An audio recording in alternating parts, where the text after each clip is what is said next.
Oke semua. Assalamualaikum tuh Bagus dan kawan-kawan semua. Waalaikumsalam warahmatullahi wabarakatuh. Bisa dijelaskan agenda hari ini bersama kawan-kawan semua dan salah satunya adalah Kak Jeddah Salim. Tujuannya apa agenda hari ini? Oke, baik. Assalamualaikum warahmatullahi wabarakatuh. Waalaikumsalam warahmatullahi wabarakatuh. Bismillahirrahmanirrahim. Alhamdulillahirabbil hamdan yuafi ni'amahu wa yukafi mazidah. Wassallallahu ala sayyidina Muhammad wa ala alihi washabihi ba'du. Saya Tuh Bagus Mukhtar Fadil bersama saudara-saudara saya. Kami ini dari Aliansi Pecinta Ulama Nusantara Avatar. Ya. Nah, ini ada berbagai ormas organisasi di bawahnya. Ada BKN, Badan Kesehatan Nusantara, ada PWI, Perjuangan Wali Songo Indonesia Laskar Sabilillah, ada Rupito, Kebantenan, ada Laskar Mataram Raya dan lain sebagainya. Ada juga Himanu, Himpunan Advokat Nahdlatul Ulama, dan juga ada para ulama-ulama, para kiai-kiai, para santri-santri dari Garut. Ada juga dari keluarga Sukapura Tasikmalaya. Ada juga Mbak Jeddah Salim, ini sebagai yang akan masuk ke dalam nanti menjadi saksi atas korban kezaliman dari salah satu oknum Habib Balawi Musaliaman. Nah, tujuan kami di sini akan dari Limbangan Garut juga ya. Maksud beliau jadi anak dari Kiai Amin Garut. Jadi di sini kami tujuannya dalam rangka amar ma'ruf nahi mungkar. Kita hendak sama-sama menolak kemungkaran dan meminta fatwa sesat MUI atas kesesatan dari kalangan Habib Balawi Musaliaman. Nah, di Indonesia ini biasanya satu kriteria sesat saja itu sudah bisa ditindak. Misalkan ya Eden, Jamaah Ahmadiyah itu hanya dari satu kriteria, yakni mempercayai adanya Nabi setelah Nabi Muhammad. Nah, kami melihat bahwasanya ajaran-ajaran, ceramah-ceramah dan kelakuan para habaib atau oknum Habib Balawi Musaliaman itu kurang lebih sudah sampai 5 kriteria dari 10 kriteria sesat MUI, sehingga tidak bisa didiamkan begitu saja. Satu kemungkaran saja itu harus ditolak, apalagi ini kami lihat sudah sampai 5 kriteria. Di antaranya adalah tidak sesuai dengan rukun Islam, tidak sesuai dengan rukun iman, menambahkan rukun iman, juga mengkafirkan golongan yang tidak percaya kepada Habib. Yang ketiga, yang keempat juga salah tafsir, tidak sesuai dengan kaidah tafsir dan menyalahgunakan penafsiran sesat mereka untuk merendahkan para kiai Nusantara, para pendiri bangsa dan lain sebagainya. Itu salah tafsir dari surat Al-Ahzab ayat 33. Dan yang kelima adalah melecehkan dan merendahkan Nabi dengan doktrin-doktrin sesat mereka. Nah, termasuk melecehkan merendahkan Nabi itu adalah mereka membawa-bawa pengakuan sebagai cucu Nabi, minta dihormati, merasa sebagai ahli surga, tapi mereka berbuat zalim, berbuat kesesatan di Nusantara. Misalkan mereka melecehkan para pemimpin kita, mencaci maki dengan kata-kata kebun binatang, mohon maaf, dan juga mereka mengajak radikalisme, mengajak berontak. Mereka juga mencabuli kalangan santri, mencabuli wanita-wanita yang dilemahkan, ya.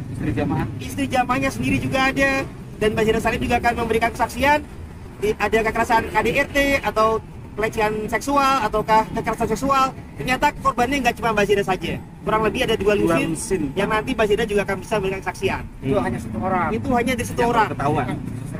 Sedangkan para Habib lain ada banyak yang karena mereka salah tafsir dengan surat Al-Ahzab 33, mereka tidak takut dosa. Mereka menggunakan klaim sebagai cucu Nabi untuk menzalimi orang-orang di sekitarnya. Bisa baik dengan dawir. Dawir itu artinya penjajahan finansial, memaksa memintakan duit atas nama sebagai zuriat Nabi. Atau juga bisa mereka mengaku sebagai Nabi, memberi keberkahan, lantas mereka mengawini atau meminta wanita lain tidak dengan cara yang sesuai syariat. Ada yang ustadz di Tegal, istri orang diminta diceraikan untuk diminta oleh Habib. Ada yang disinahi, bahkan yang disinahi pun dari kalangan Balawi sendiri pun juga ada yang disinahi. Ada yang istri jamaah disinahi, ada yang dinikahi tidak dengan cara yang tanpa menafkahi lahir dan menafkahi batin dan memberikan kekerasan seksual. Jadi cukup banyak. Artinya Mbak Jeddah Salim nanti akan bersaksi. Kak, bentar dulu. Kat dulu, Kak. Untuk Kak Jeddah sendiri, bagaimana Kak? Kan permasalahan Kakak sudah lama juga ya, akhirnya didukung oleh, dibantu sama aliansi seperti Aliansi Pecinta Ulama ini. Gimana Kak? Ya, saya bersyukur ya ada banyak pihak yang membantu kami sebagai wanita yang dizolimi untuk mencari keadilan. Dan kenapa di sini saya memberanikan untuk bersuara, karena ternyata oknum Habib satu orang saja yang menzolimi saya ini ternyata korbannya banyak sekali, kurang lebih 1 lusin lebih ya. dan ini miris sekali. Seandainya cuma hanya saya korbannya, mungkin saya tidak akan sampai sejauh ini.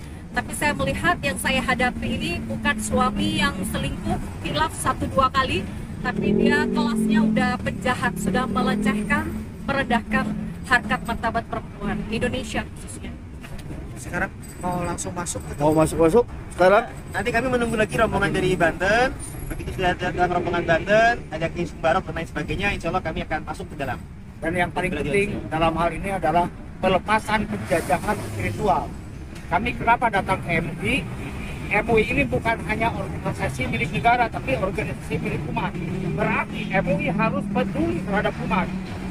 Kesini bukan membawa bukti, tapi saya akan menuntut kepekaan MUI sebagai lembaga yang mengurus ulama, lembaga yang mengurus umat terhadap para pribumi yang telah dijajah secara spiritual oleh kaum Ba'alwi, dan juga banyak para wanita, saudara-saudara kami kaum pribumi yang dilecehkan oleh kaum Ba'alwi, dan itu adalah sama dengan pelecehan Jepang di masa penjajahan, sama dengan pelecehan Belanda di masa penjajahan. Itu aja. Ya. Jadi tambah lagi dari Kiai Sumbarok. Tambahan. Oke. Intinya lahar kata ruh hajis ma'illa bisolah wa solawah. Tiada elok gerak ruh dan jasad kecuali dengan sholat dan sholawat. Kenapa saya katakan sholat dan sholawat? Nabi Muhammad oleh terbesar dari Mi'raj itu adalah sholat. Dan hari ini sudah beberapa tahun ini sampai sekarang dikotori oleh doktrin Fakih Mukodam, katanya Mi'raj 70 kali naik onta sampai apal jalan-jalan langit. Ini masalah sholat, masalah penting. Begitu pun tentang sholawat.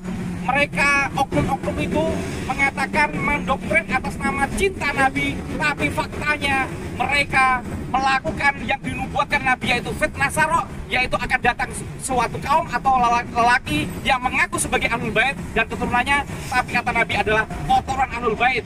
Ya, buah jatuh tidak jauh dari pohonnya. Macan pasti mengaum, nggak mungkin mengembek. Nabi dengan keturunan yang asli pasti wangi, nggak mungkin gawir, nggak mungkin memalsukan sejarah, nggak mungkin menzolimi wanita pribumi dan lain sebagainya. Ini nggak mungkin. Begitu pula kaitannya dengan sholawat juga. Semua sepakat, ulama-ulama ngerti semua. Nabi mewasiatkan 3 perkara. Yaitu yang pertama Quran. Quran semua ulama sepakat dia harus dijaga. Ada asbabun nuzulnya, ada ilmu tajwidnya. Begitu pun yang kedua, yaitu hadis Nabi. Semua ulama sepakat bahwa ilmu hadis harus dijaga, harus diverifikasi. Ada hadis palsu, ada hadis soheh, hadis yang lain hasan, semua sepakat. Tapi kenapa para oknum ulama yang jadi muhibbin, yang keterlaluan itu tidak menjaga amanah Nabi yang ketiga, yaitu verifikasi Ahlul Bait yang keturunannya. Gitu aja. Ke dalam. Intinya mari bom rebut kembali. Oke. Ya, terima kasih. Oke. Mereka lepaskan dari penjajahan.